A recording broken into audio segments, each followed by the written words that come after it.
London, December 26, 1815. The Duchess of Somerset's winter ball blazed with 1,000 candles, their light caught and multiplied by mirrors, crystal chandeliers, and the blinding array of diamonds adorning throats and wrists of the assembled company. Outside the tall windows, snow fell in thick, silent curtains, transforming the manicured gardens into a landscape of white shadows and dark branches. Inside, the warmth of human bodies and burning wax created an atmosphere so thick it felt cloying with the mingled scents of expensive perfumes, pomades, and hothouse flowers, a heady, suffocating mix, arranged in towering displays throughout the ballroom. Dorothea Minerva Sutherland stood in her customary position near the marble column closest to the refreshment room, a location that afforded her an excellent view of the proceedings while rendering her essentially invisible to the swirling masses of silk and superfine wool. At 29 years of age, after 6 full seasons without a single proposal of marriage, she had achieved a peculiar sort of freedom that came with complete social irrelevance. No one watched her anymore. No one whispered about her prospects or lack thereof.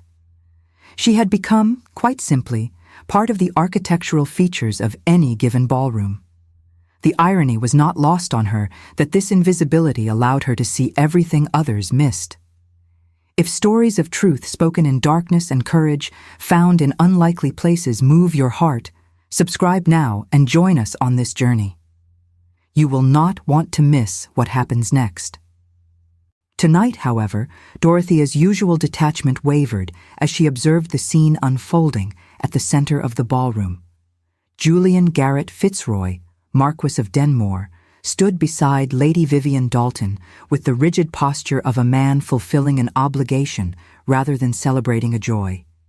His tall frame, clothed in impeccable evening dress of black superfine with a cravat tied in the intricate mathematical style, seemed carved from the same marble as the columns surrounding the room.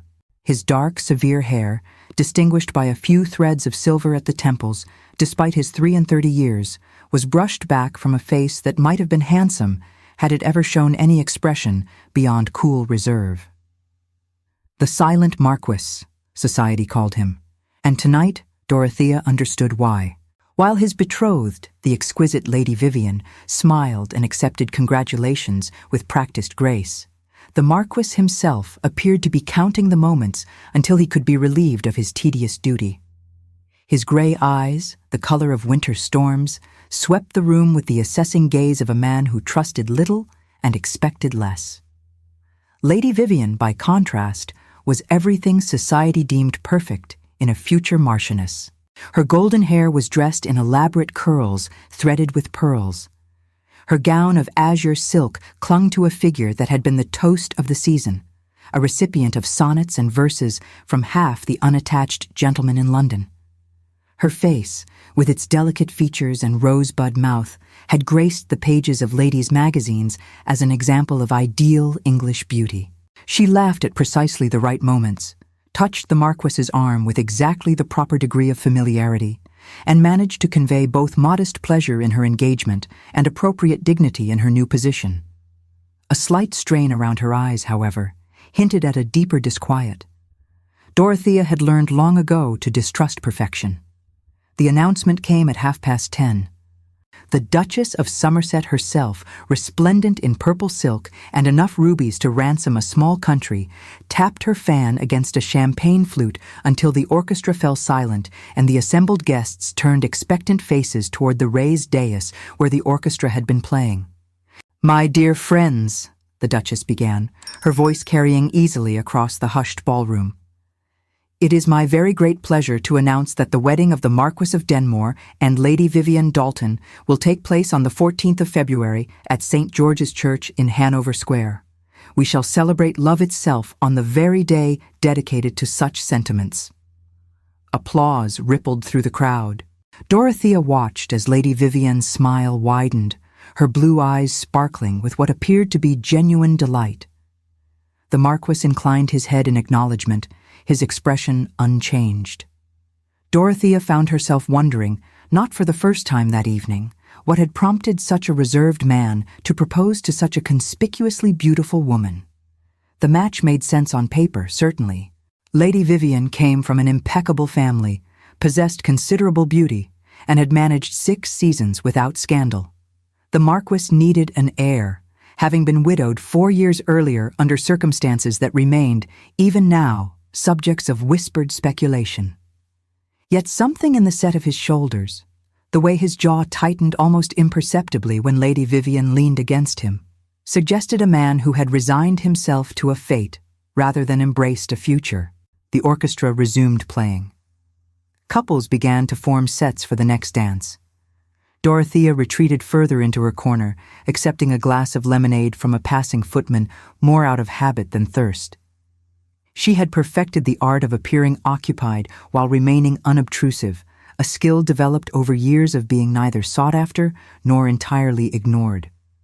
It was this very invisibility that allowed her to witness what happened next.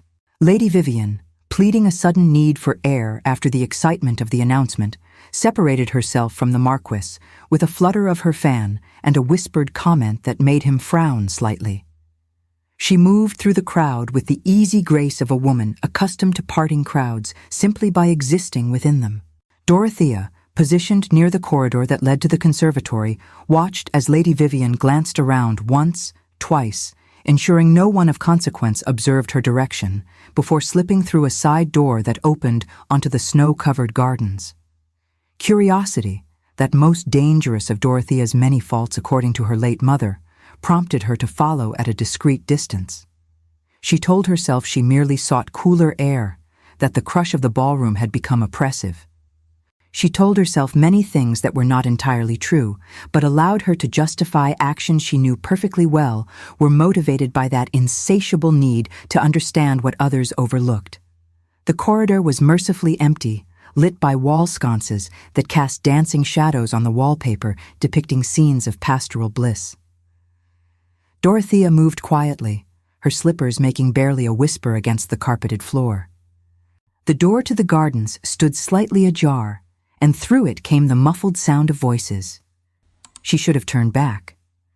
A lady of even moderate propriety would have retreated immediately to the ballroom, would have dismissed whatever intrigue might be unfolding as none of her concern.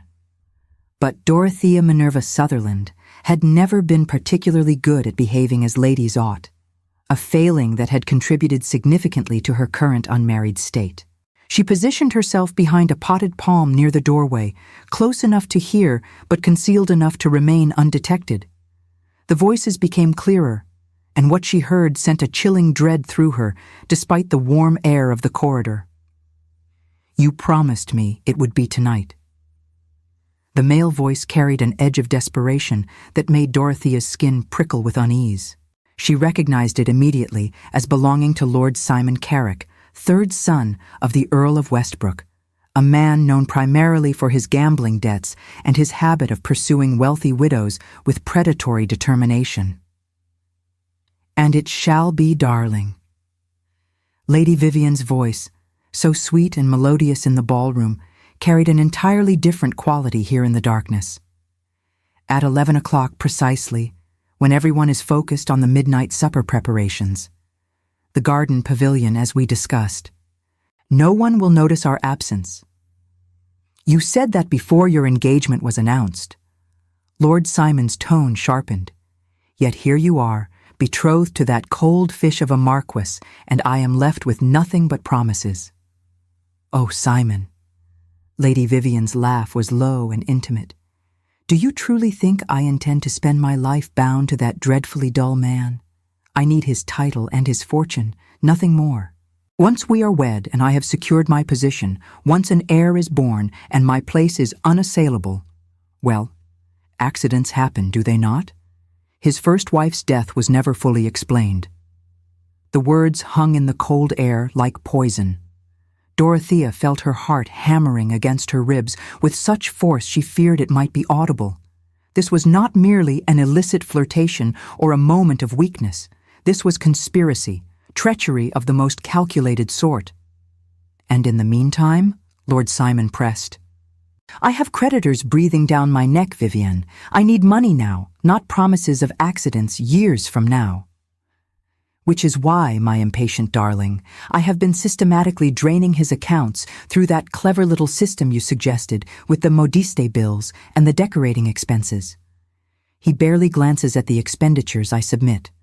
By the time we are wed, I shall have secured enough in my own name to keep you comfortable. Now, 11 o'clock. The pavilion. Wear something dark, and for heaven's sake, be discreet. Dorothea heard the rustle of fabric, a low murmur that suggested a kiss, and then footsteps approaching the door. She pressed herself against the wall, holding her breath as Lady Vivienne swept past. Her perfume of roses and jasmine lingered in the air like a freshly delivered accusation. Lord Simon followed moments later, moving in the opposite direction toward the card rooms. For several long moments, Dorothea remained frozen, her mind racing through the implications of what she had overheard. But the Marquess's face rose in her mind, that carefully controlled expression that spoke of wounds not yet healed from losing his first wife under mysterious circumstances. The idea that he might be walking knowingly toward another trap, that his life might be in actual danger, was intolerable.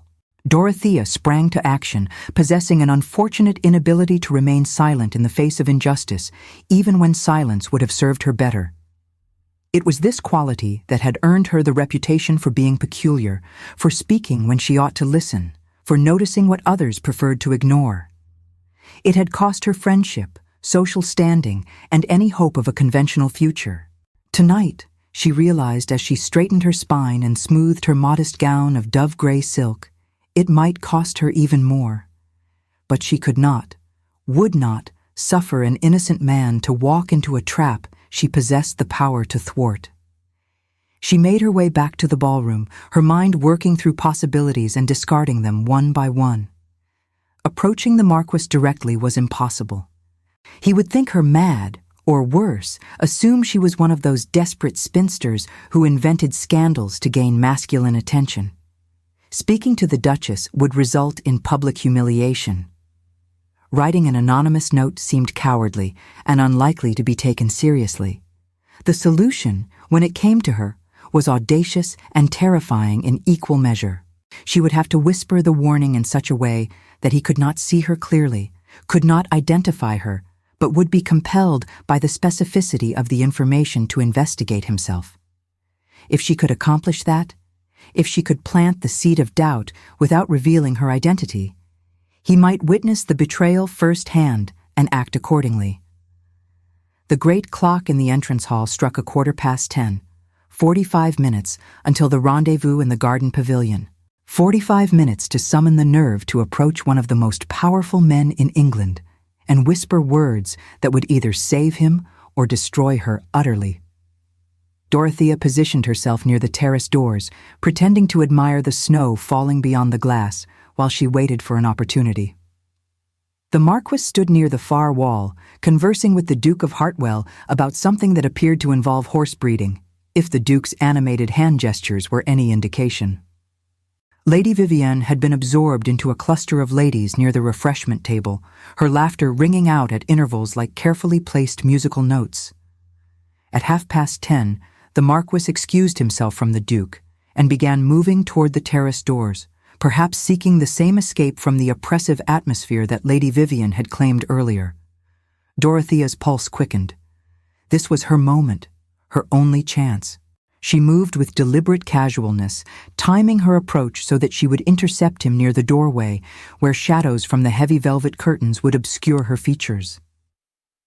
As he reached for the door handle, she stepped close enough that he would hear, but not so close as to be improper, and spoke in a voice barely above a whisper. "Your bride is meeting another man tonight at 11 o'clock in the garden pavilion," she said quietly, her voice steady, despite the terror coursing through her veins. "Lord Simon Carrick, if you value your life and fortune, observe them yourself. Trust nothing she says." She did not wait for his response. Before he could turn fully to see who had spoken, she melted back into the crowd, her heart hammering, her hands trembling so violently she had to clasp them together to still their shaking. Behind her, she heard his sharp intake of breath, felt the weight of his gaze searching the nearby guests for the source of that devastating whisper. But Dorothea had already positioned herself behind a group of matrons discussing the latest on dit about the Duchess of Marlborough's questionable choice in bonnets, rendering herself once again invisible. What she had done was either the bravest or most foolish act of her life. Within the hour, she would know which. Julian's mind, already suspicious from his first wife's death, seized upon the specific location and time, concrete, actionable intelligence that could not be dismissed as mere gossip. The Marquess stood motionless at the terrace doors for several moments, his hand still on the handle, his posture rigid with something that might have been shock or anger or calculation. Then, with deliberate slowness, he released the handle and turned back into the ballroom, his gray eyes scanning the crowd with new intensity. Dorothea forced herself to breathe normally, to sip her lemonade, to nod politely when Mrs. Ashford made some comment about the unseasonably heavy snow. Inside, however, her mind raced with questions and fears. Would he believe her? Would he investigate? And if he did witness the betrayal, would he somehow trace the warning back to her? At 11:15, Lady Vivian made a show of retiring to the ladies' withdrawing room to have her hem repaired after someone had supposedly trod upon it during the last dance. The Marquess, engaged in conversation with Lord Fairfax about parliamentary matters, appeared not to notice her departure. But Dorothea, watching with the attention to detail that had always been both her gift and her curse, saw the slight tension in his shoulders, the way his gaze flickered toward the clock, the minute adjustment of his cravat that suggested a man preparing for action. At 11:10, the Marquess excused himself from Lord Fairfax with a comment about needing to speak with his estate manager who was attending the ball.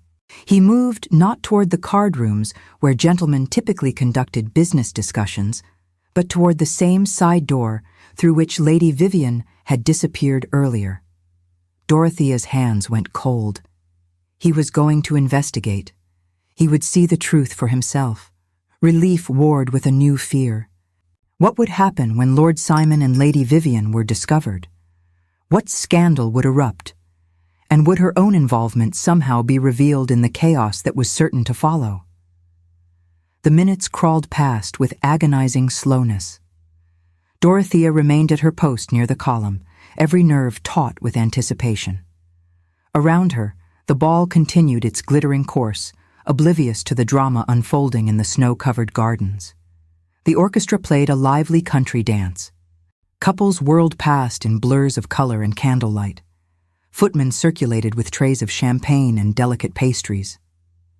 At precisely 11 o'clock, a commotion erupted from the direction of the gardens. The music faltered, then stopped entirely. Conversations died mid-sentence as all heads turned toward the source of the disturbance. The Marquess of Denmore appeared in the doorway, his evening coat dusted with snow, his expression carved from ice. Behind him, being firmly escorted by two of the Duchess's footmen, came Lady Vivian Dalton and Lord Simon Carrick. Lady Vivian's elaborate coiffure had come partially undone, golden curls escaping their pins. Her azure gown bore suspicious creases that suggested it had been recently and hastily readjusted. Most damning of all, Lord Simon's cravat hung loose around his neck. His coat was missing entirely, and his face bore the unmistakable flush of a man who had been caught in flagrante. The silence in the ballroom was absolute. 300 of London's most elite citizens stood frozen, champagne glasses suspended halfway to lips, fans arrested mid-flutter, every eye fixed on the tableau unfolding before them. The Duchess of Somerset recovered first, her face a mask of aristocratic outrage as she swept forward, her purple silk rustling like the wings of an avenging angel. "Lord Denmore," she said, her voice cutting through the silence with the precision of a well-honed blade. "I trust there is an explanation for this unprecedented disruption." "Indeed there is, Your Grace." The Marquess's voice, usually so carefully modulated, now carried an edge that made several nearby ladies visibly flinch.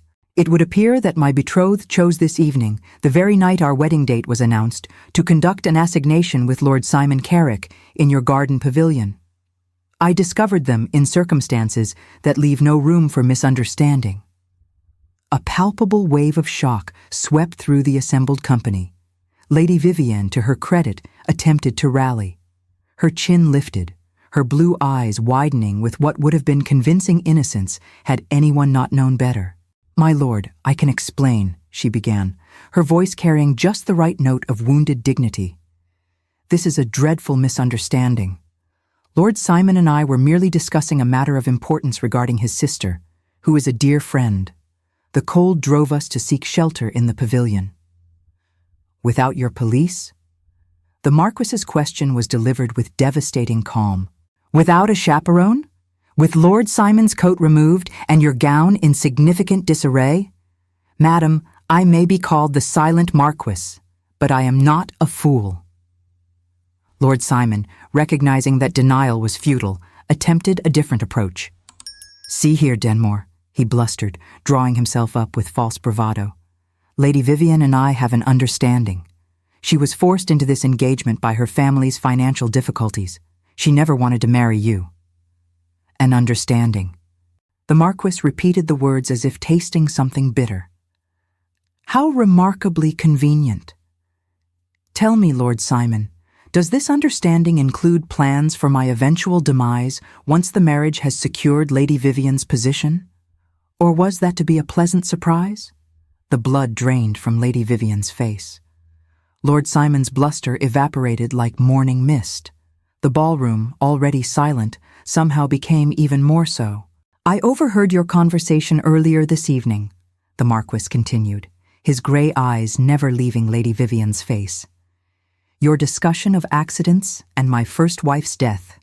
Your scheme to drain my accounts through fraudulent expenses. I heard everything." It was a necessary lie, of course, for the Marquess had heard nothing until Dorothea's whisper. But in that moment, with the evidence irrefutable, the lie served truth better than truth itself. Lady Vivienne's composure shattered. Her carefully maintained mask of innocence cracked, revealing something cold and calculating beneath. "You are mistaken, my lord," she hissed, abandoning all pretense. "You were in the ballroom. This is a fabrication, an attempt to escape your promise." "I assure you, madam, no other woman is required to make me wish to be rid of you. Your own actions accomplish that admirably." The Marquess turned to address the Duchess, and by extension, the entire assembly. "I hereby formally and publicly dissolve my engagement to Lady Vivienne Dalton. Any contract signed may be considered void based on fraud and infidelity. Her family may expect a full accounting of the expenses they have submitted in her name over the past 3 months. I suspect they will find the totals rather enlightening." The Duchess, her face stern as Moses delivering commandments, nodded once. "Lord Simon Carrick, you will remove yourself from my home immediately and consider yourself unwelcome in this house henceforth. Lady Vivienne, your family will be notified of this disgrace. I suggest you retire to the country for an extended period. London, I suspect, will not welcome you for some considerable time." The footman escorted the disgraced pair from the ballroom. Lady Vivienne's parting glance swept the crowd with venomous fury, as if seeking the person responsible for her downfall. Dorothea, still concealed near her column, held perfectly still, barely daring to breathe. Then, just as Lady Vivienne was about to disappear through the doorway, her gaze locked onto Dorothea's face. For one terrible, eternal moment, their eyes met. Recognition flared in Lady Vivienne's expression, along with something darker and more dangerous. Dorothea's blood turned to ice. Somehow, Lady Vivienne had deduced her involvement. Perhaps she had seen Dorothea near the corridor earlier. Perhaps her maid had noticed Dorothea following. Or perhaps it was simply the intelligent malice of a cornered predator identifying the weak link in the chain that had trapped her. Whatever the reason, Dorothea knew with absolute certainty that Lady Vivienne Dalton, even in disgrace, would not rest until she had exacted revenge. The ballroom remained in chaos for some minutes after the door closed behind the disgraced pair. Conversation erupted like a dam breaking, hundreds of voices rising in excited speculation, scandal, and not a little satisfaction that they had witnessed such a dramatic event firsthand. The Duchess called for the orchestra to resume playing, attempting to restore some semblance of normalcy to an evening that would be discussed in drawing rooms across London for months to come. The Marquess remained near the center of the room, accepting condolences and congratulations from a parade of well-wishers with the same cool reserve he had displayed throughout the evening. If he was shaken by the revelation of his betrothed's betrayal, he gave no sign. His face remained impassive, his posture correct, his responses brief and courteous. But Dorothea, watching him with that peculiar intensity she brought to all her observations, detected something in the set of his mouth, the slight tightness around his eyes. This was a man who had been wounded and was now building walls even higher than those he had maintained before. She should have been relieved. The warning had been delivered, the betrayal exposed, the innocent man saved from a calculated trap. Her involvement remained unknown to all but Lady Vivian, who was now powerless and disgraced. Dorothea could return to her invisible existence, secure in the knowledge that she had done the right thing. Yet something in the Marquess's expression troubled her. He had been saved, yes, but at what cost? His trust, already damaged by his first wife's mysterious death, had been shattered again. He had been on the verge of marrying a woman who planned his murder. How did one recover from such a betrayal? She was still pondering this question when a footman approached her, offering a silver tray upon which rested a folded note sealed with unmarked wax. "A message for Miss Sutherland," the footman said quietly, bowing slightly. Dorothea's hands trembled as she accepted the note. Who could be writing to her? And why now, at this particular moment? She broke the seal with fingers that suddenly felt numb. The message was brief and written in a firm, masculine hand. "The garden terrace in 15 minutes. I would speak with the woman who saved my life. If you value discretion, come alone. D." The signature was simply the letter D, but Dorothea knew with absolute certainty who had sent it. The Marquess of Denmore had somehow identified her as his mysterious informant.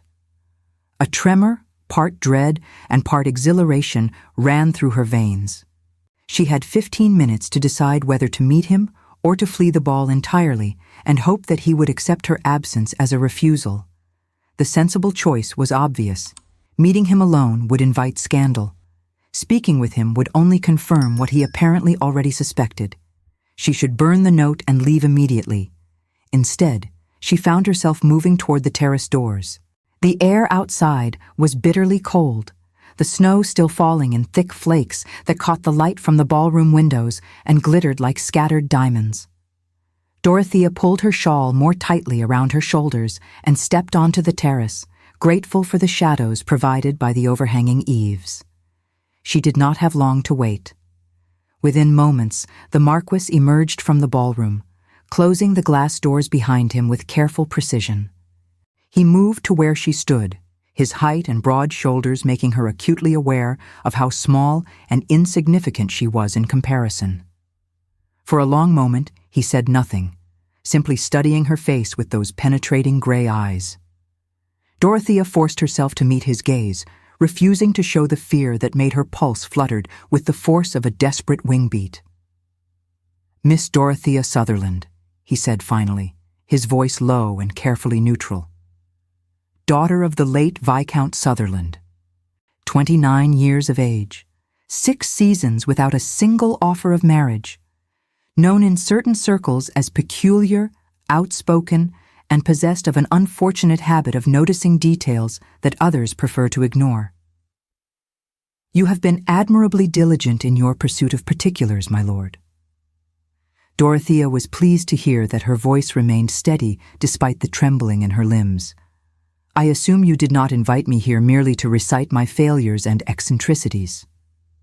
On the contrary, something that might have been amusement flickered in his expression. Those so-called failures and eccentricities are precisely the reasons I desired this meeting. You were the one who whispered the warning. Do not bother to deny it. I made inquiries immediately after the incident. You were observed near the corridor leading to the gardens around the time Lady Vivian made her earlier excursion. Several servants recalled seeing you linger near the doorway, and you were positioned near me when the warning was delivered. And if I was? Dorothea lifted her chin, matching his directness with her own. What of it? I assume you did not summon me here to express gratitude.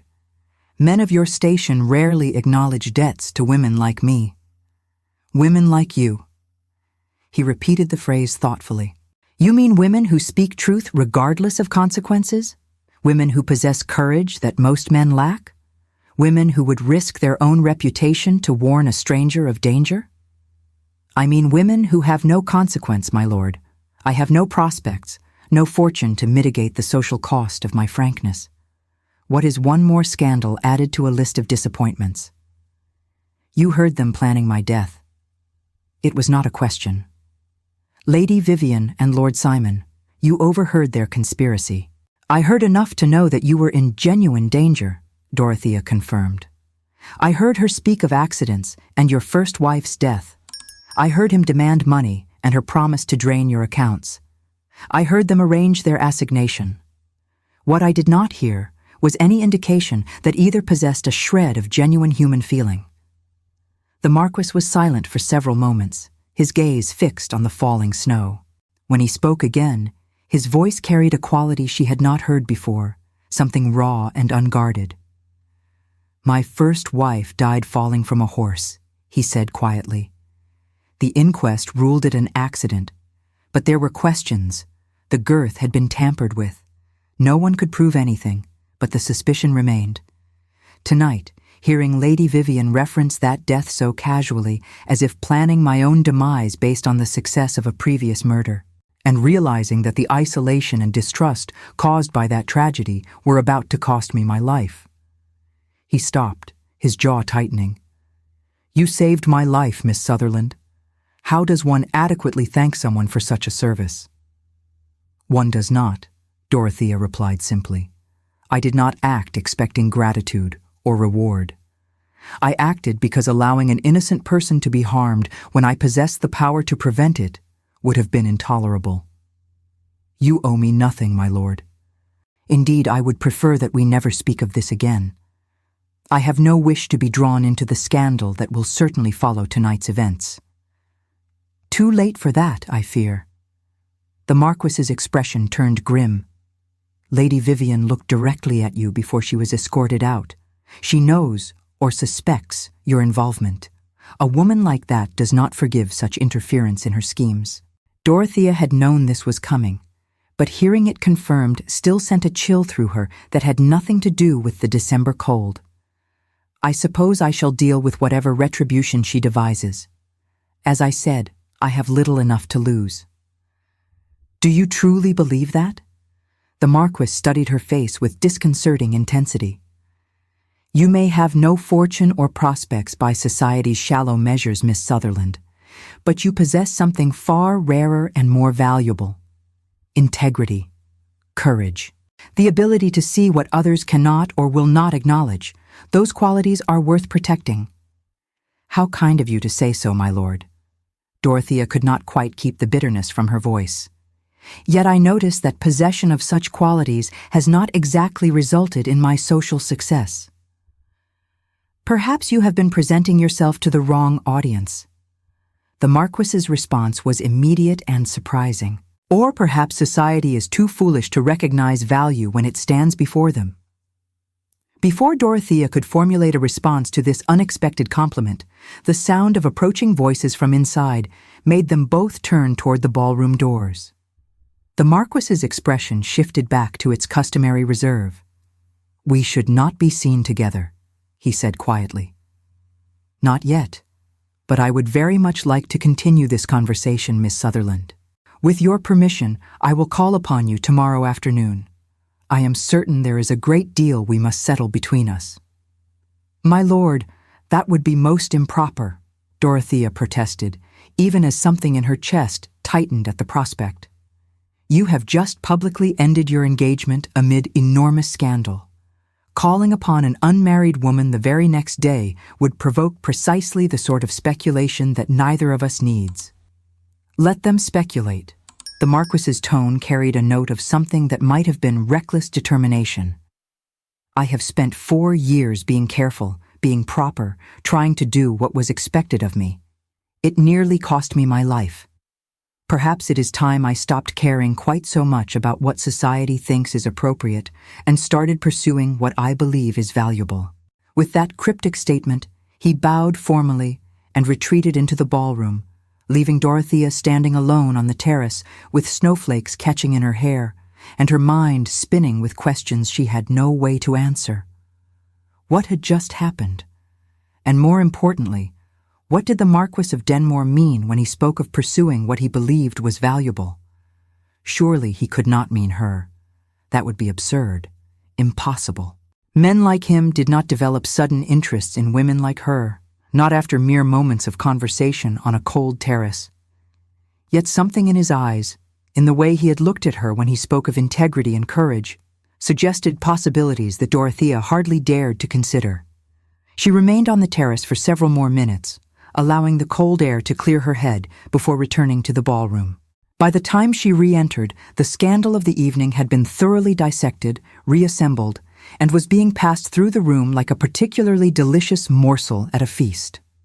The Marquess had apparently departed, citing exhaustion after the evening's events. Lady Vivian's family had been located and informed. Lord Simon had been seen leaving London entirely, heading north in a hired carriage. Dorothea collected her cloak and requested her father's carriage, suddenly desperate to escape the noise and speculation. As she waited in the entrance hall, she became aware of someone watching her. She turned to find herself facing a woman she recognized as Lady Agatha Hartwell, the Duke of Hartwell's elder sister, known for her sharp wit and sharper observations. "Miss Sutherland," Lady Agatha said, her grey eyes assessing. "I wonder if I might have a word." Dorothea's heart sank. Had someone observed her conversation with the Marquess after all? Was she about to be warned away from presuming above her station? But Lady Agatha's expression held something other than censure. Indeed, if Dorothea was not mistaken, there was a glint of approval in those intelligent eyes. "I have known Julian Fitzroy since he was a boy," Lady Agatha said quietly, positioning herself so that their conversation could not be overheard by the footman stationed nearby. "He is a good man, though life has taught him to trust sparingly. What happened to his first wife devastated him in ways that few understood. He withdrew from society, from friendship, from everything except his duties. The announcement of his engagement to Lady Vivian troubled me greatly. She was too perfect, too accomplished. I have learned to be suspicious of perfection." "My lady, I am not certain why you are telling me this," Dorothea ventured, confused by the direction of the conversation. "Because I observed you tonight, Miss Sutherland. I have a habit of watching people much as you do. I saw you near that corridor. I saw you position yourself near the Marquess at precisely the right moment. And I saw his face after whatever you whispered to him. You saved him from a terrible fate, did you not?" There seemed little point in denying it to this shrewd woman. Dorothea inclined her head in acknowledgement. "I thought as much." Lady Agatha's expression warmed. "Then you should know that Julian Fitzroy is not a man who forgets debts. More importantly, he is not a man who wastes his regard on unworthy objects. If he has taken an interest in you, and I suspect he has based on the way he looked at you before he left, then you should take that interest seriously. He does not bestow his attention lightly. With respect, my lady, I am hardly the sort of woman who attracts the attention of Marquesses," Dorothea replied, unable to keep the note of self-deprecation from her voice.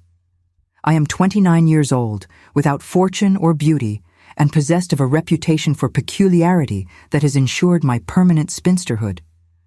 "My dear girl," Lady Agatha's tone was both amused and exasperated, "you saved his life tonight.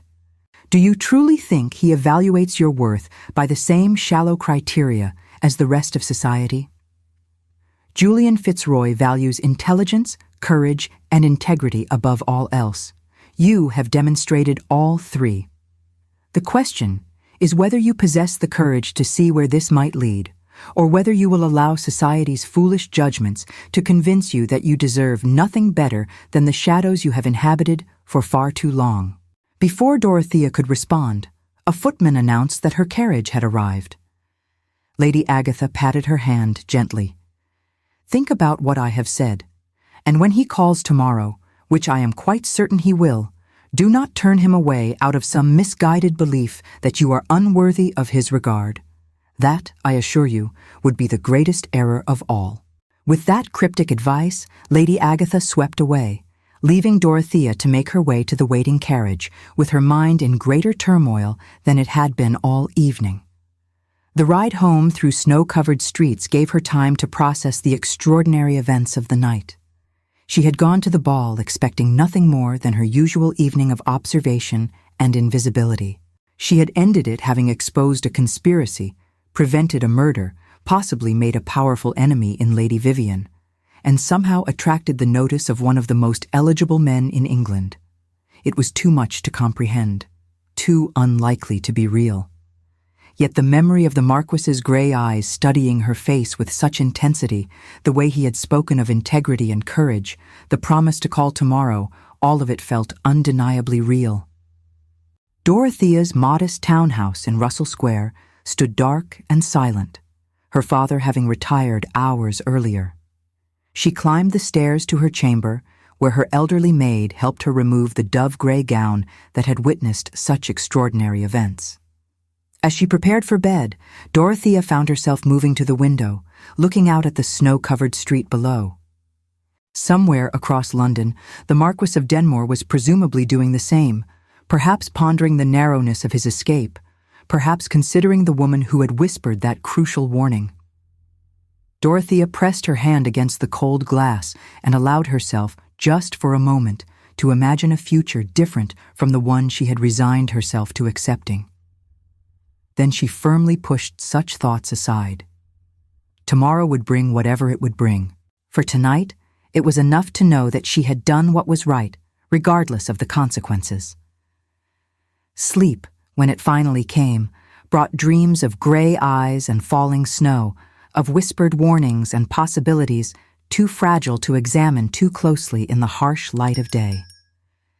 The following morning dawned clear and bitterly cold. The previous night's snow blanketing London in pristine white that would soon be transformed to grey slush by thousands of passing feet and carriages. Dorothea woke later than usual, her rest having been disrupted by disturbing dreams she could not quite remember upon waking. She descended to the breakfast room to find her father, Viscount Sutherland, already seated with his newspaper and coffee. "Good morning, my dear," he said absently, not looking up from his reading. "I trust the ball was bearable?" Viscount Sutherland was a kind but vague man who had retreated into his books and newspapers following his wife's death 7 years earlier. He was aware in a general sense that Dorothea attended social events, but he rarely inquired into specifics, assuming that she would inform him of anything requiring his attention. "It was eventful," Dorothea replied carefully, helping herself to toast and tea. "There was a scandal involving Lady Vivian Dalton and the Marquess of Denmore." That caught her father's attention. He lowered his newspaper, his faded blue eyes focusing on her face with more awareness than she had seen from him in months. "Scandal? What sort of scandal?" Dorothea provided a carefully edited version of the evening's events, omitting any mention of her own involvement. Her father listened with increasing dismay, shaking his head at the account of Lady Vivian's betrayal. "Shocking business," he muttered. "Poor Denmore. First his wife's death, now this. The man is cursed with ill fortune in his choice of wife. Well, well, society will be talking of nothing else for weeks, I imagine." "I imagine so," Dorothea agreed, relieved that her father's disinterest in social gossip meant he would not probe deeper into her knowledge of events. They finished breakfast in companionable silence. Dorothea was just contemplating retiring to the library to read when their butler, Henderson, appeared in the doorway with an expression of barely suppressed excitement. "Excuse me, Miss Sutherland, but the Marquess of Denmore has called and wishes to know if you are at home to visitors." The teacup Dorothea had been raising to her lips stopped halfway. Her father's newspaper rustled as he lowered it again, his expression now one of complete bewilderment.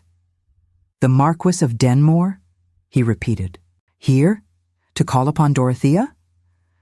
"So it would appear, my lord," Henderson replied, his tone suggesting that he found this development as unlikely as the Viscount did. "Well?" Her father blinked several times, as if trying to reconcile this information with his understanding of reality. "I suppose you had better show him to the drawing-room, Henderson. Dorothea, you should.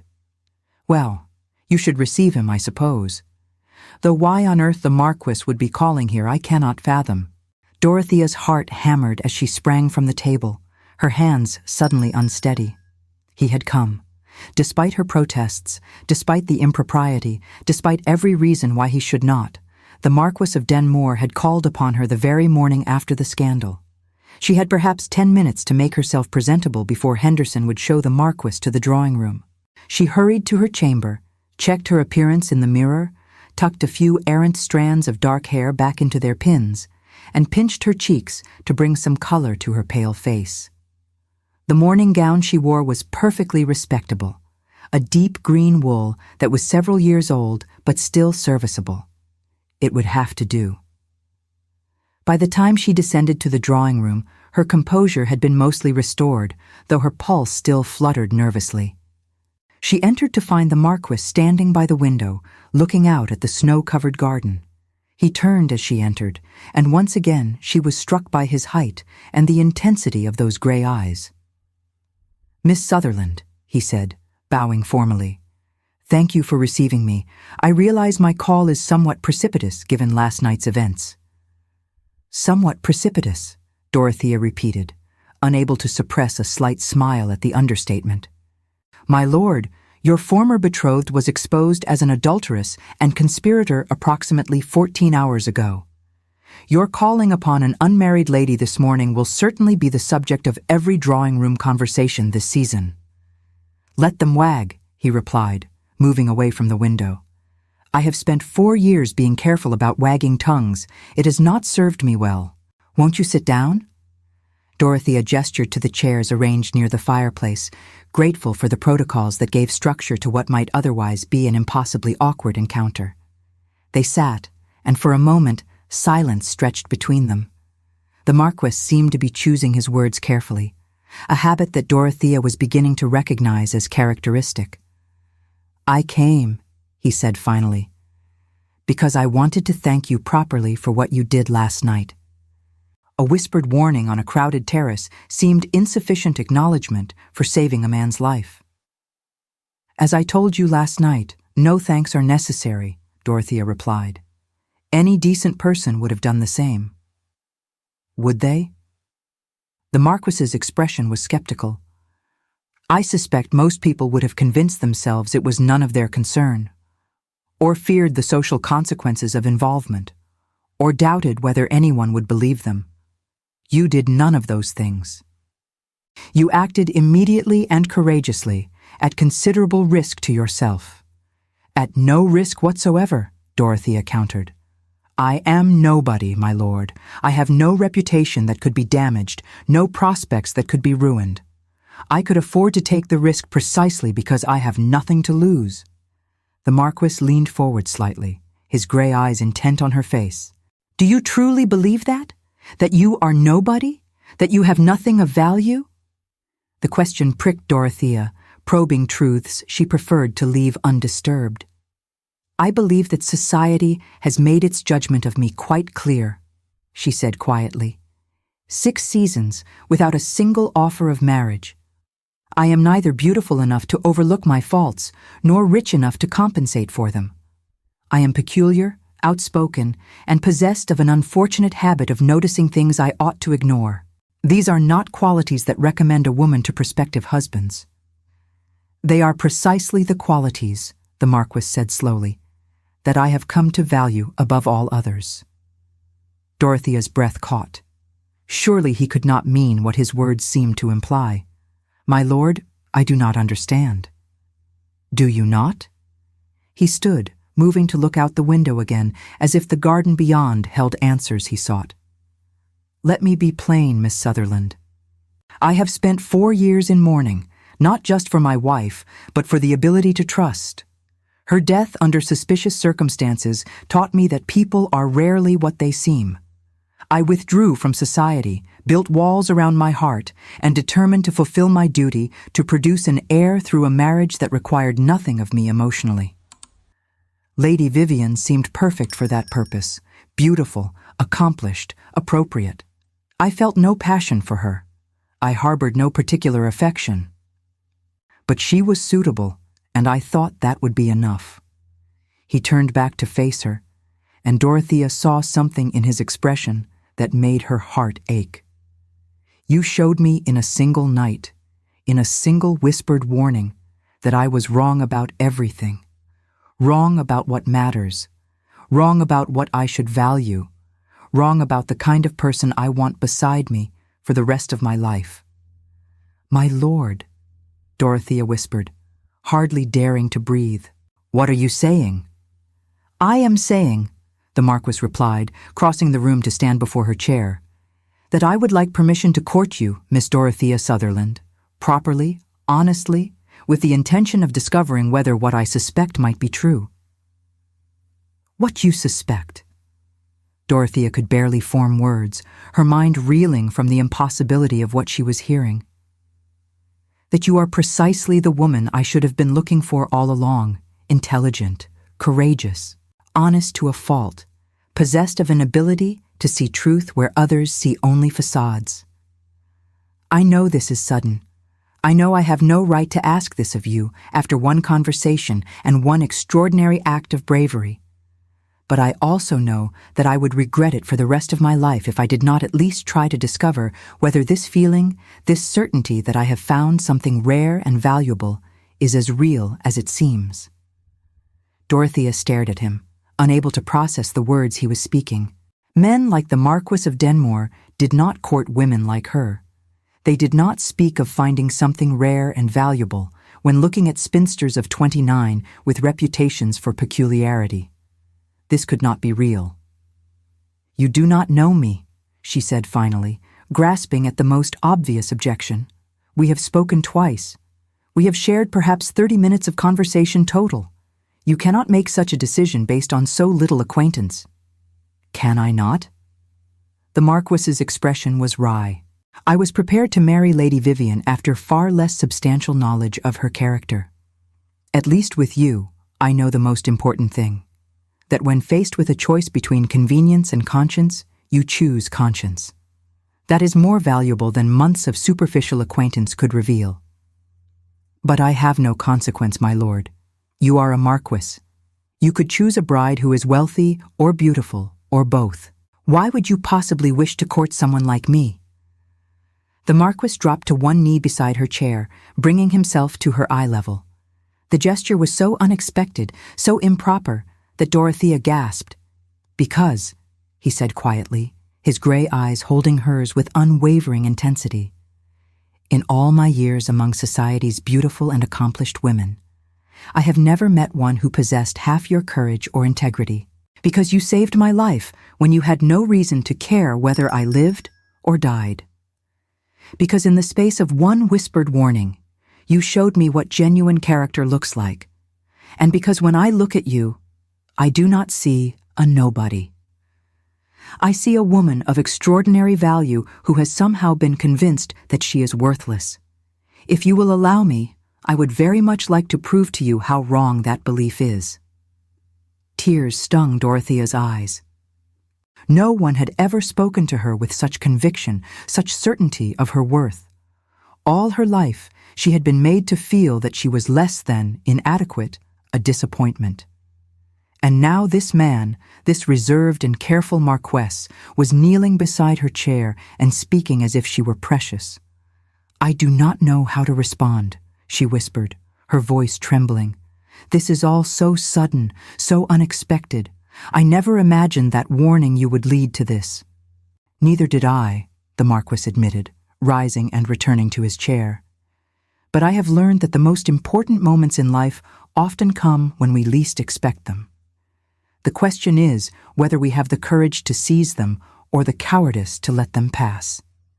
Dorothea took a shaky breath, trying to organize her whirling thoughts. Part of her wanted to accept immediately, to grasp this impossible opportunity with both hands. But another part, the cautious part, shaped by years of disappointment, whispered warnings. "My lord," she said carefully, "I am honored by your proposal to court me. Truly. But I must ask you to consider carefully what you are suggesting. The scandal surrounding your broken engagement is just beginning. To be seen courting another woman so soon will invite gossip and speculation. More importantly, you are in a vulnerable emotional state after last night's betrayal. Are you certain that what you feel is genuine interest rather than gratitude, misinterpreted as something more?" The Marquess studied her face for a long moment before responding. "That is a fair question," he acknowledged. "And it shows precisely the kind of thoughtful concern that confirms my initial impression of you. You are right that the timing is complicated. You are right that my emotions are unsettled. But I am also 8 and 30 years old, Miss Sutherland. I have had considerable experience in distinguishing between gratitude and genuine interest. What I feel when I look at you is not obligation or misplaced thankfulness. It is curiosity, admiration, and a powerful desire to know you better. Is that not what courtship is meant to explore?" Put that way, Dorothea found it difficult to argue. What would such a courtship look like, she asked cautiously. Given the circumstances? "Cautious at first," the Marquess replied. "I have no wish to subject you to vicious gossip. I thought perhaps I might begin by calling upon you regularly, taking tea, conversation. We might attend some quieter social events together with appropriate chaperonage. As the immediate scandal surrounding Lady Vivian fades, we could be more public in our acquaintance. Unless—" he paused, his expression becoming uncertain.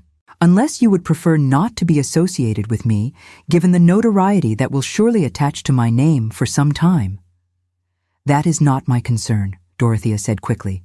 "If I worried about notoriety and gossip, I would not have warned you in the first place. I simply want to be certain that we are both entering this with clear understanding and honest intentions." "Then I will be entirely honest with you." The Marquess leaned forward, his elbows resting on his knees, his expression more open than she had yet seen it. "I do not know if this courtship will lead to marriage. I do not know if what I feel now will deepen or prove to be temporary. But I know that I would regret it immensely if I did not explore the possibility. You intrigue me, Miss Sutherland. You fascinate me. And yes, you saved my life.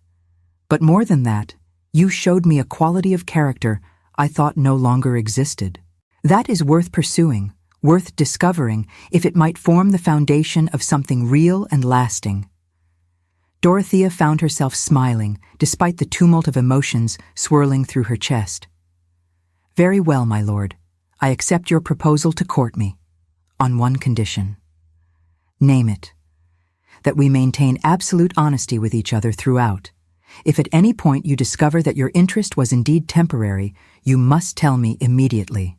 I would rather have my heart broken quickly by truth than slowly by polite pretense." The Marquess's answering smile was the first genuine one she had seen from him, transforming his stern features into something almost handsome. "I agree to your condition, and I would ask the same of you. If you find that I do not meet your expectations, that I am too reserved or too damaged by past hurts, you must tell me." "Agreed," Dorothea said, extending her hand. He took it, his grip warm and firm even through their gloves, and for a moment they simply looked at each other, acknowledging the strangeness and possibility of what had just been decided. The tea soon arrived, followed by a bemused Viscount Sutherland, and the conversation flowed pleasantly. The Marquess showed himself to be an engaging conversationalist when the topic turned to books and history, subjects that interested both Dorothea and her father. By the time he took his leave an hour later, the Viscount was nodding thoughtfully, his expression suggesting that he found the Marquess's attention to his daughter puzzling, but not entirely objectionable. "Well," the Viscount said after the Marquess had departed, "that was unexpected." The man seemed sound enough, despite his recent difficulties.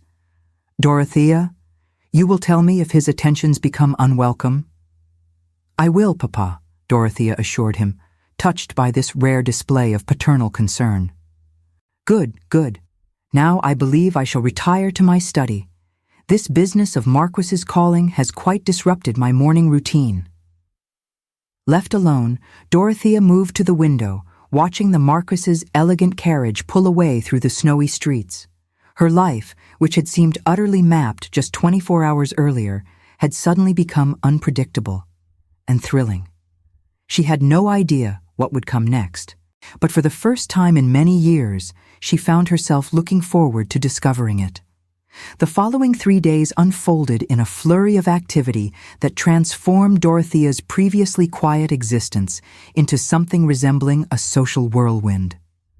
The Marquess called each afternoon, always proper, always correct, but with an intensity of attention that made their conversations feel charged with significance. They discussed books and politics, history and philosophy, discovering a compatibility of mind that surprised them both. But beneath the surface of these pleasant calls, darker currents stirred. Word of the Marquess's broken engagement had spread through London like wildfire, and with it came speculation about his subsequent behavior. His attentions to Dorothea Sutherland had been noted, commented upon, analyzed from every possible angle. Some saw it as evidence of the Marquess's questionable judgment, seeking consolation so quickly after such a scandal. Others, more charitably, suggested that perhaps Miss Sutherland had somehow been instrumental in exposing Lady Vivian's perfidy, and the Marquess was simply expressing gratitude. The more malicious whispers suggested that the Marquess and Miss Sutherland had been conducting an affair all along, that their connection had prompted Lady Vivian's betrayal, that the entire situation was far more sordid than it appeared. Dorothea heard these whispers second-hand from her few remaining friends and tried to ignore them. She had expected gossip. What she had not anticipated was the speed with which Lady Vivian would strike back.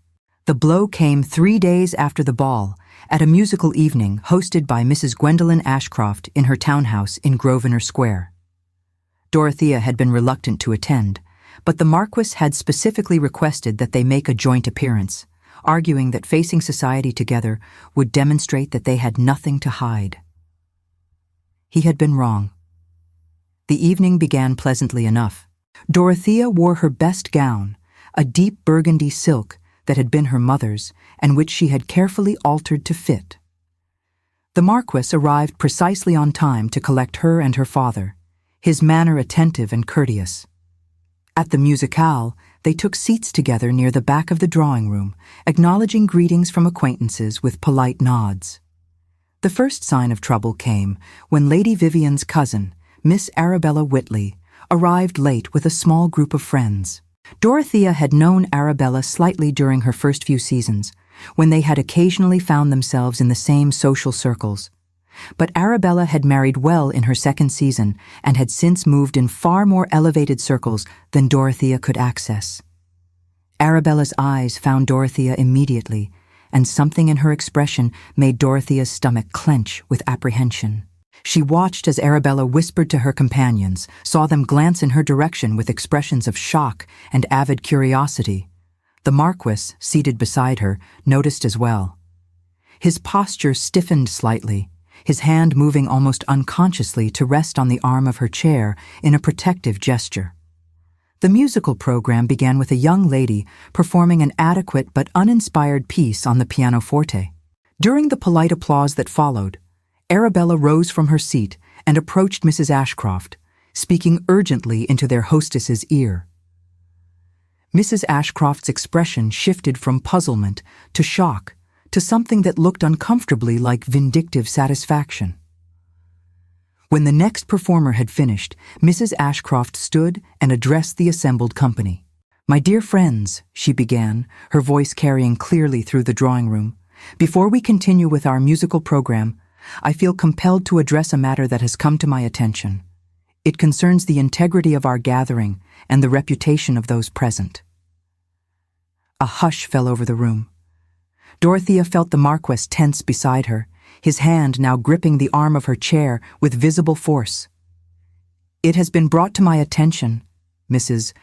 Ashcroft continued, her gaze fixed pointedly on Dorothea, "that one among us has been less than honest about her character and motivations, that someone has deliberately inserted herself into situations where she does not belong, spreading falsehoods and manipulating circumstances for her own advancement."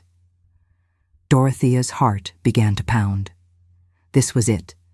Whatever revenge Lady Vivian had planned, it was about to unfold. Arabella stood, producing a folded letter from her reticule with theatrical precision. "I have here," she announced, "a letter written by Miss Dorothea Sutherland to the Marquess of Denmore. It was written 3 months ago, long before his engagement to my poor cousin was announced. In it, Miss Sutherland declares her passionate feelings for the Marquess and begs him to notice her.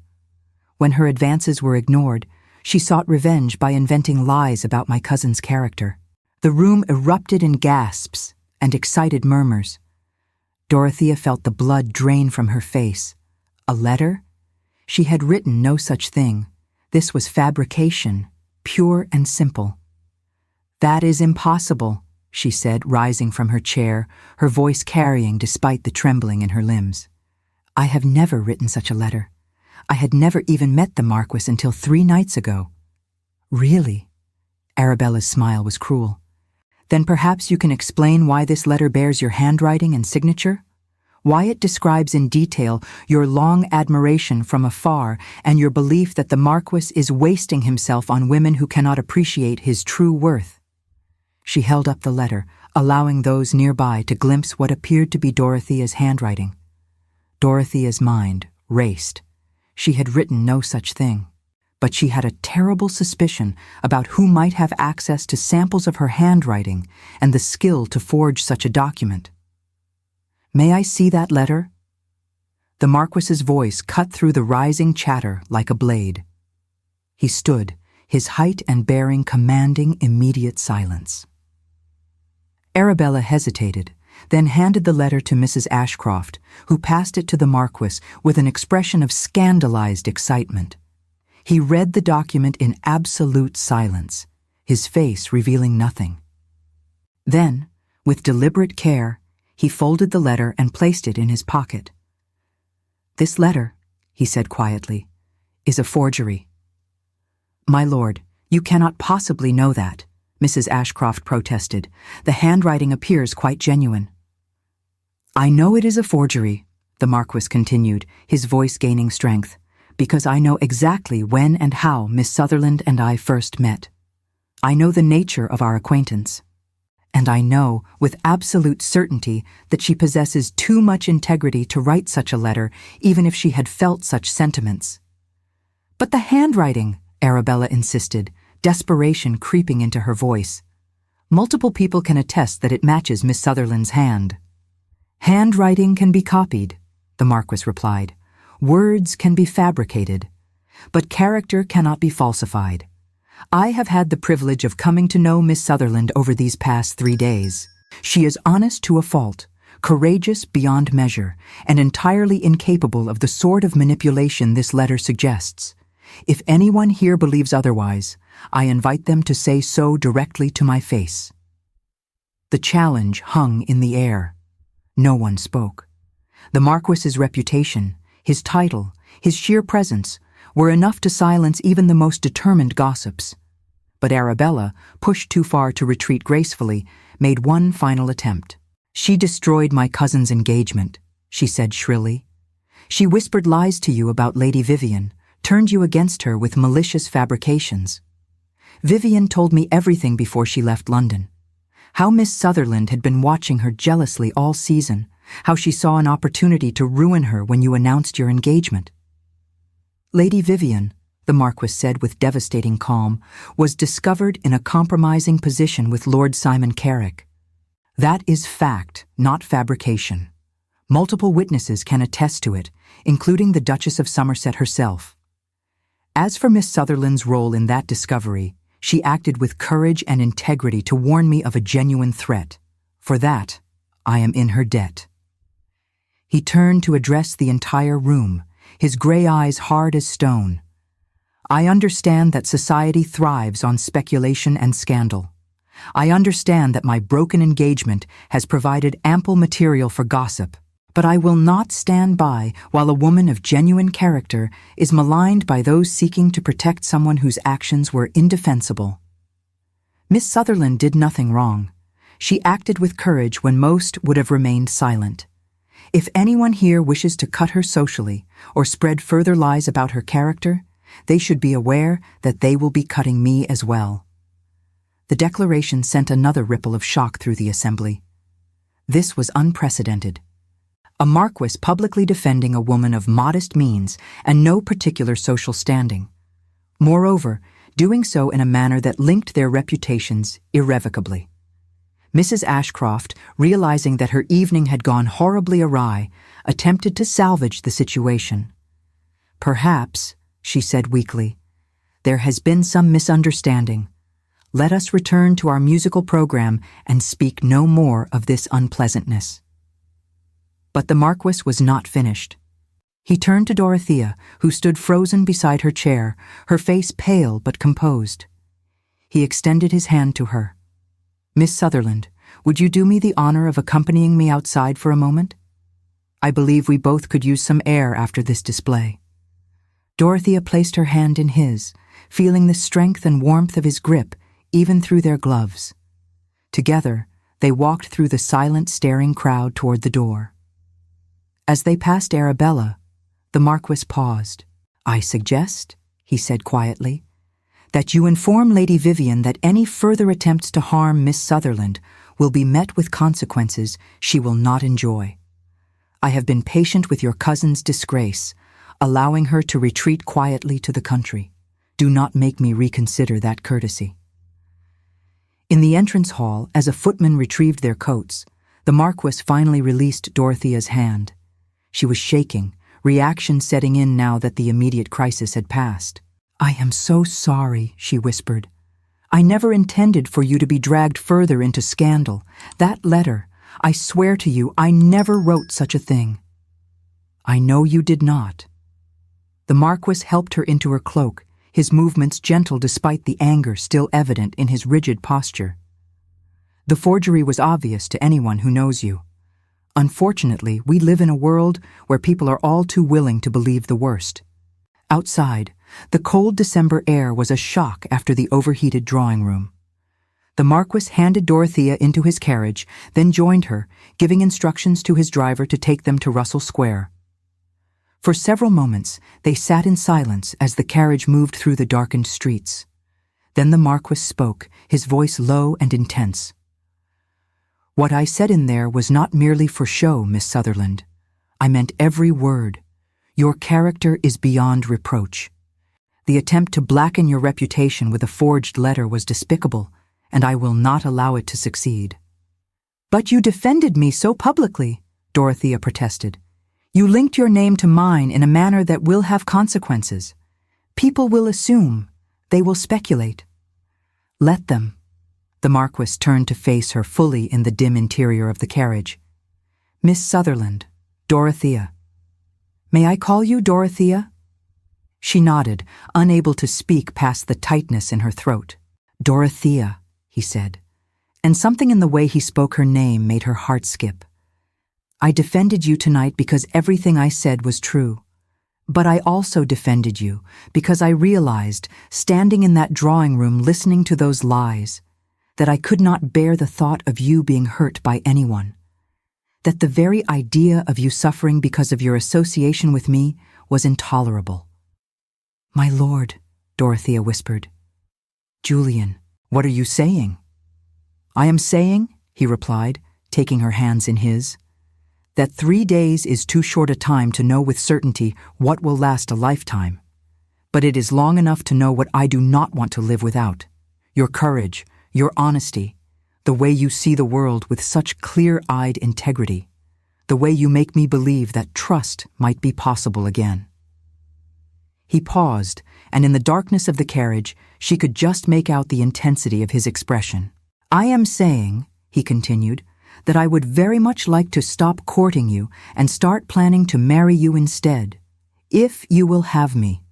If you can tolerate a man who is too reserved, too damaged by past hurts, too accustomed to suspecting the worst. I cannot promise to be easy to live with, but I can promise to value you, to protect you, to honor the courage it took to save a stranger's life.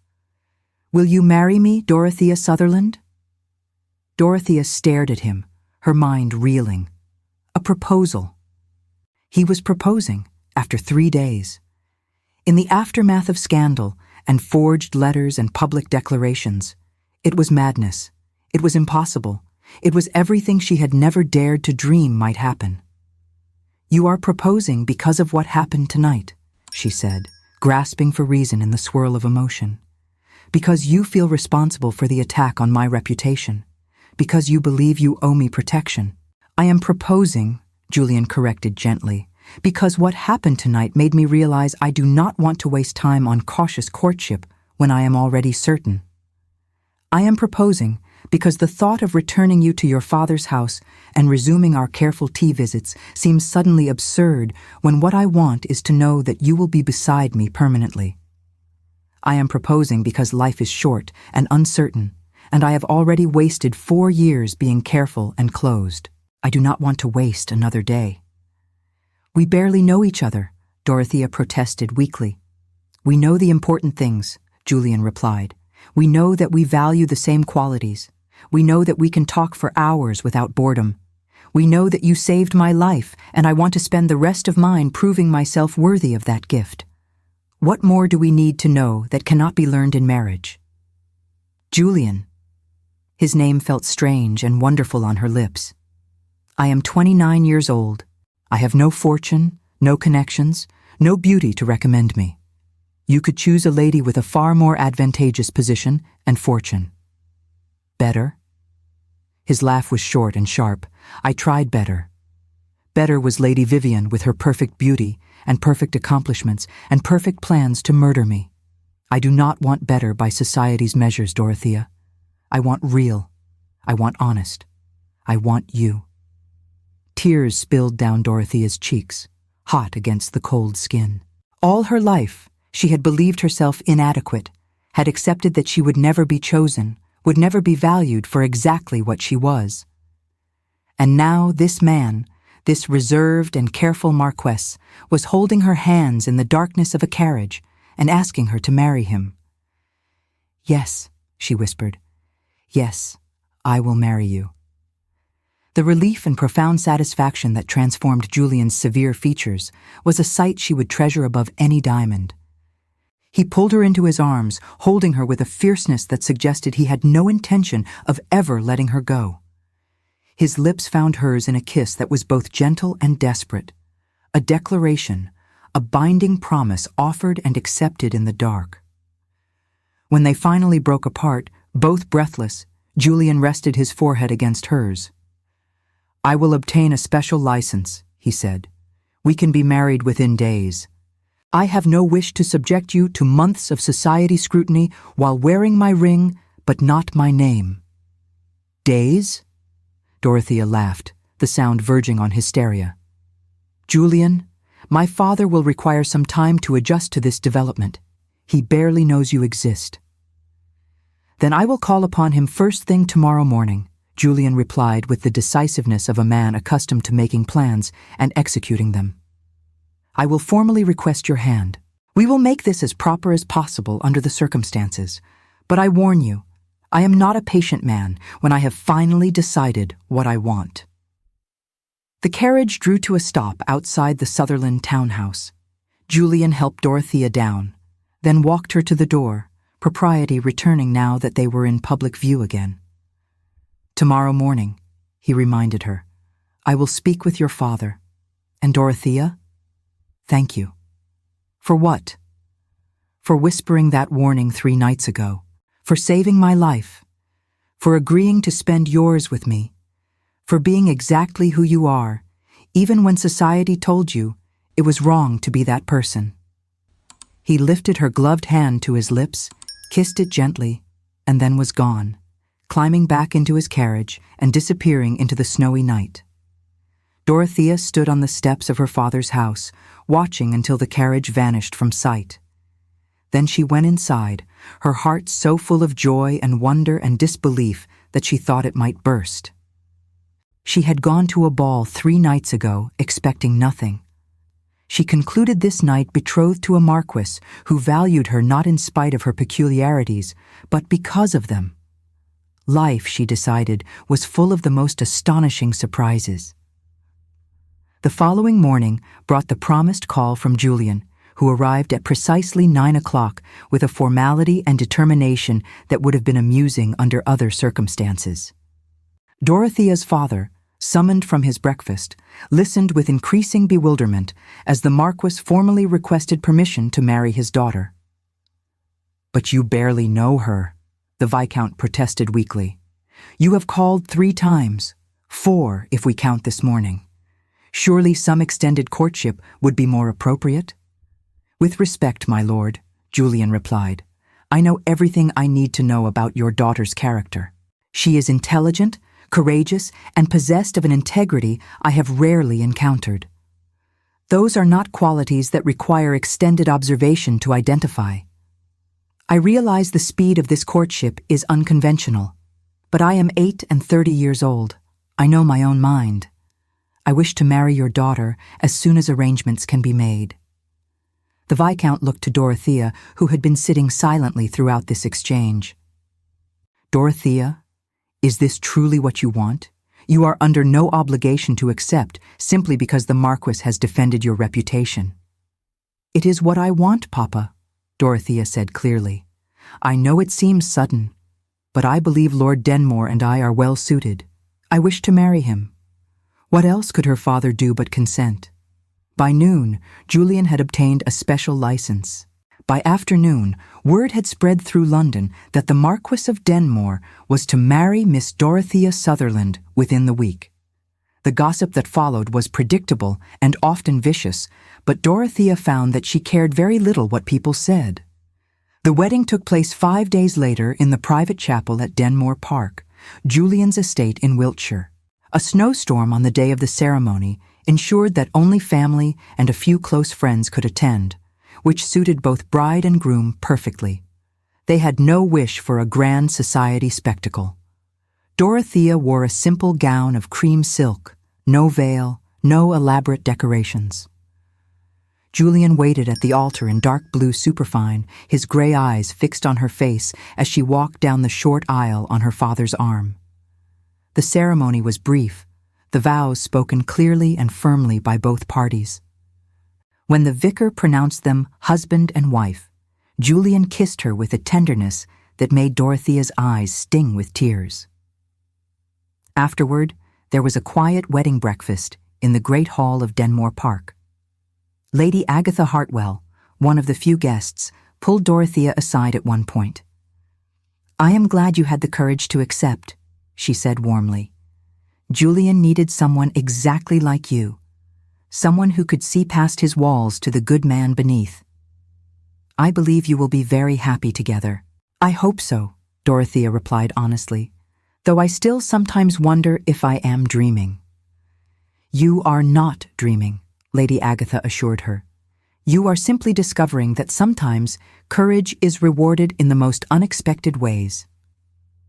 That night, as snow continued to fall beyond the windows of the Marchioness's chambers, Julian held Dorothea close and spoke words she would remember for the rest of her life. "I spent 4 wretched years believing I would never again possess the capacity for trust," he said quietly. "Believing that the world was full of deception and that the only safe course was to remain closed and careful. You proved me wrong.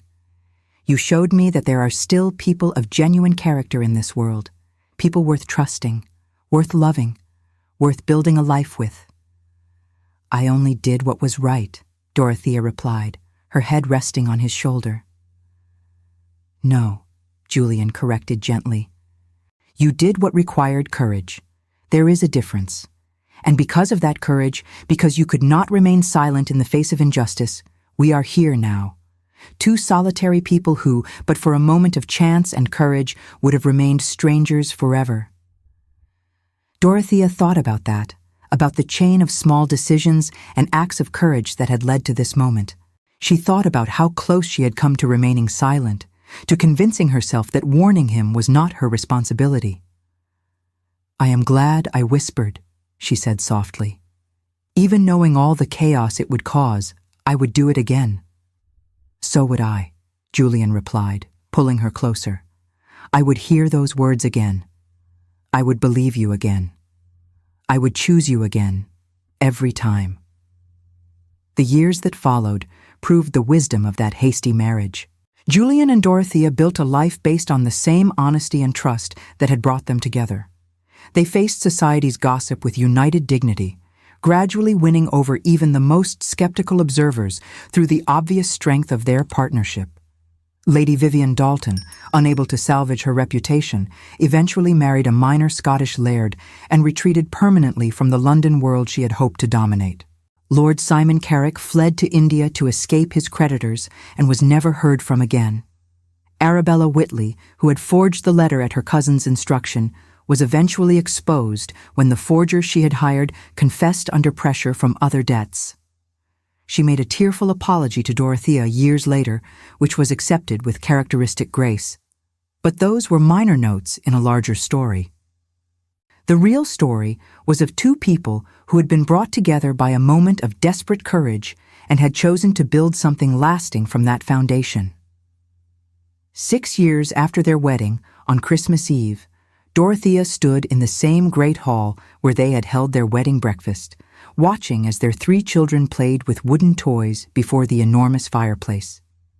Eleanor, the eldest at 5, was dark-haired and solemn like her father. William, 3, had his mother's sharp eyes and tendency to notice everything. Baby Margaret, just 1 year old, was currently being held by her father as he pointed out the decorations on the enormous Christmas tree. Julian caught Dorothea's eye across the room and smiled, the warm, open smile that he showed only to her and their children. She smiled back, her heart full of a contentment she had never imagined possible in those dark days when she had believed herself destined for spinsterhood. Later, when the children had been put to bed and she and Julian sat together in their private sitting room, warm fire crackling in the grate, she reflected on how dramatically her life had changed. "Do you ever think about that night?" she asked Julian. "The ball where everything changed?" "Often," he admitted, his arm around her shoulders. "I think about how close I came to missing you entirely.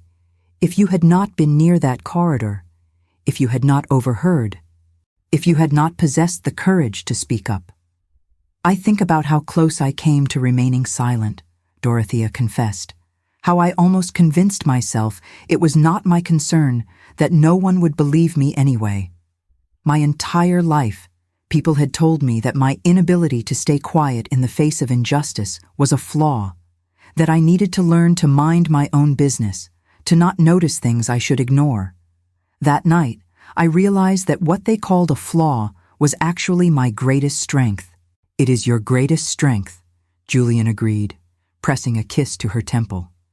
"That inability to remain silent, that compulsion to do what is right even when it is difficult. That is what saved my life. That is what brought us together. That is what I have come to love most about you." Dorothea turned in his arms to look at him directly. "Do you truly not regret the scandal, the gossip, the way we shocked society with our hasty marriage?" "Not for a single moment," Julian said firmly. "I regret the 4 years I wasted being careful and closed. I regret that I almost married a woman who would have destroyed me. But I do not regret anything that happened after you whispered those words. I do not regret believing you. I do not regret defending you. I do not regret marrying you 5 days later. Those were the best decisions of my life." Outside, snow began to fall again, as it had on that fateful night 6 years earlier. Dorothea watched it through the window, remembering the fear and courage it had taken to approach a powerful man and whisper a warning that could have been dismissed or ignored. She had been nobody then, invisible and insignificant by society's measure. But she had seen something that needed to be said, and she had found the courage to say it, consequences be damned. That single act of courage had transformed everything. It had saved a life. It had exposed a conspiracy. It had irrevocably linked two souls who had previously stood in isolation and given them a future neither had dared to imagine. As Christmas bells began to ring in the village below the estate, announcing the arrival of the holy day, Dorothea leaned into Julian's embrace and felt a profound gratitude for the peculiar character trait that everyone else had considered a flaw. Her inability to remain silent in the face of injustice had been called many things over the years: a fault, a failing, an unfortunate tendency that would ensure her spinsterhood. But in the end, it had been exactly what saved the man she would love for the rest of her life. Sometimes, she reflected, the qualities that make you different from everyone else are precisely the qualities that make you exactly right for one particular person. Sometimes speaking truth in darkness, even when your voice trembles, is the bravest and most important thing you can do. And sometimes, if you are very fortunate, a whispered warning in a crowded ballroom changes everything. Thank you so much for staying with us until the end of this journey. If this story of courage rewarded and love found in unexpected places touched your heart, please like, subscribe, and share with someone who needs to hear it.